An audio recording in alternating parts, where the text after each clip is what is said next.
रोटी के टुकड़े।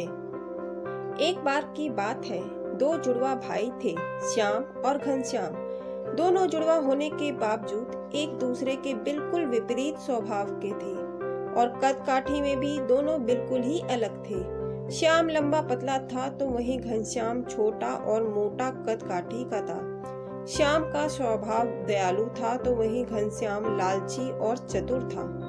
दोनों की आपस में कभी नहीं बनती थी और अक्सर दोनों में तू तू मैं होती रहती थी। एक बार की बात है, किसी काम से श्याम और घनश्याम को शहर जाना पड़ा। दोनों ही शहर की तरफ चल दिए। शहर जाते समय रास्ते में दोनों को बहुत तेज भूख लगी और आज सूरज भी बहुत तेज चमक रहा था। दोनों बहुत थक गए थे और दोनों को बहुत तेज प्यास लग रही थी। इसीलिए एक सरोवर के पास दोनों विश्राम करने के लिए रुक गए। दोनों भाइयों ने खाने के लिए माँ ने जो रोटी दी थी वह निकाली। घनश्याम ने देखा माँ ने उसे केवल 2 रोटी दी थी और श्याम को 3 रोटी दी थी। उसने श्याम से कहा, माँ ने बहुत गलत किया, तुमको ज्यादा दिया, मुझे कम दिया। श्याम ने कहा, माँ ने इसलिए ऐसा किया होगा क्योंकि मैं दुबला पतला हूँ और तुम मुझसे थोड़े मोटे हो। क्योंकि दोनों को बहुत तेज भूख लग रही थी, इसीलिए उन्होंने सोचा अब जो है उसी को खा लेते हैं। जैसे ही श्याम और घनश्याम ने खाना शुरू किया, वैसे ही एक अमीर आदमी वहां पर आ गया और उसने कहा, भाई साहब, मैं अपने गांव जा रहा हूँ। बहुत तेज धूप है, मुझे बहुत तेज भूख लगी है और आसपास में कोई ढाबा भी नहीं है। मेरे पास पैसे तो हैं, लेकिन भोजन नहीं है। क्या आपका यह खाना 3 लोगों में बांटा जा सकता है? मैं आपको इसके पैसे दूंगा। दोनों ही तैयार हो गए। घनश्याम इसलिए क्योंकि उसे खाने के बदले पैसे मिल जाएंगे और श्याम इसलिए क्योंकि वह एक दयालु स्वभाव का था। तीनों में रोटियां बट गई और तीनों ने बराबर बराबर खाना खा लिया।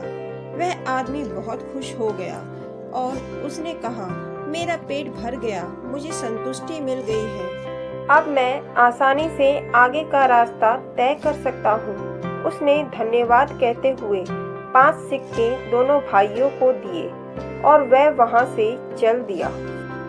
श्याम ने 2 सिक्के घनश्याम को दिए और खुद के पास 3 सिक्के रखे। घनश्याम ये देखकर बहुत गुस्सा हो गया और उसने कहा, जब खाना सब में बराबर बटा है तो तुम मुझे सिक्के कम क्यों दे रहे हो? मुझे आधा सिक्का और चाहिए। श्याम ने कहा, ठीक है, अगर तुम्हें आधा सिक्का और चाहिए तो मैं तुम्हें दे दूंगा, लेकिन मेरे पास अभी खुले पैसे नहीं हैं, तुम्हें बाद में दे दूंगा।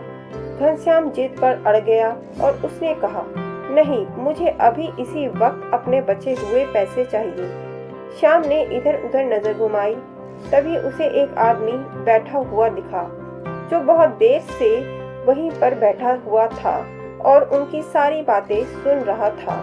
श्याम उस आदमी के पास गया और कहा कि भाई साहब, क्या आपके पास खुले पैसे होंगे? उसने कहा, नहीं, मेरे पास नहीं है, लेकिन तुम 3 सिक्के नहीं ले सकते। अगर तुम दोनों चाहो तो मैं इसका न्याय कर सकता हूँ। घनश्याम बहुत खुश हो गया और उसने कहा, हाँ बिल्कुल, आप न्याय कीजिए, आप जो कहेंगे हम वही मानेंगे।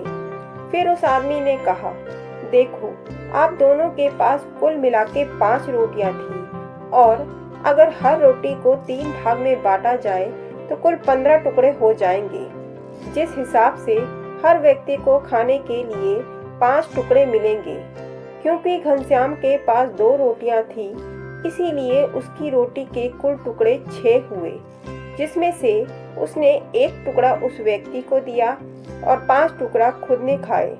इसी प्रकार श्याम के पास 3 रोटियां थी, जिसके कुल टुकड़े 9 हुए। उसने खुद के 5 टुकड़े खाए और बचे हुए 4 टुकड़े उस आदमी को दिए। जिस प्रकार तीनों को बराबर 5-5 टुकड़े मिल गए और आपके पास 5 सिक्के हैं।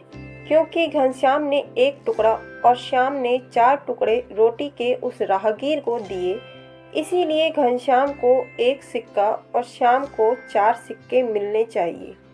इस फैसले से घनश्याम बहुत शर्मिंदा हो गया और उसने एक सिक्का वापस श्याम को दे दिया।